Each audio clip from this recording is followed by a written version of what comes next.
6 பெண்களும் சேர்ந்து 8 நாட்களிலும், 3 ஆண்கள் 7 பெண்கள் சேர்ந்து 10 நாட்களில் முடிப்பார். அப்போ 10 பெண்கள் ஒன்றாங்க சேர்ந்து எத்தனை நாளில் முடிப்பேன்னு கேட்குறாங்க. அப்போ 4 men + 6 women = 8. அதே மாதிரியே 3 men + 7 women = 10 நாட்கள் முடிப்பாங்க. அப்போ இது ரெண்டுத்தையும் அப்படியே பெருக்குவோம்.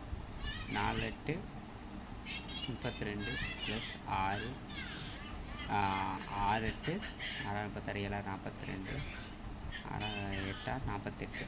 அப்போ 48ன்னு வரும். 10ல் பெருக்கணும்னா 30 + 20. இதுக்குள்ள டிஃப்ரெண்ட் 2, இதுக்குள்ள டிஃப்ரெண்ட் 22 ஆகும். அப்போ 2 men = 22 வரும். அப்போ 1 men = 11ன்னு வரும். அப்போ 1 men எதற்கு சமம்? 11க்கு சமம். அப்போ ஏதாவது ஒரு டேட்டா நம்ம சப்ஸ்டிட் பண்ணோம்னா நம்ம எல்லாத்தையும் உமனாக மாற்றிடலாம். அப்போ இதில் சப்ஸ்டிட் பண்ணோம்னா அப்போ 44 + 6 = 8ன்னு வரும். அப்போ 50. அப்போ 50 பெண்கள் ஒரு வேலையை 8 நாளில் முடிக்கிறாங்க. அப்போ நமக்கு 10 பெண் கேட்குறாங்க. இப்போ M1D1 போட்டோம்னா வந்துடும். அப்போ 10 ஆண்கள் எத்தனை நாளில் முடிப்பாங்கன்னா இங்கிட்டுள்ள இங்கே வந்துடும். அப்போ 10ல் அடித்தோம்னா 5ன்னு வரும். அப்போ 8 40 நாட்களில் முடிப்பார்.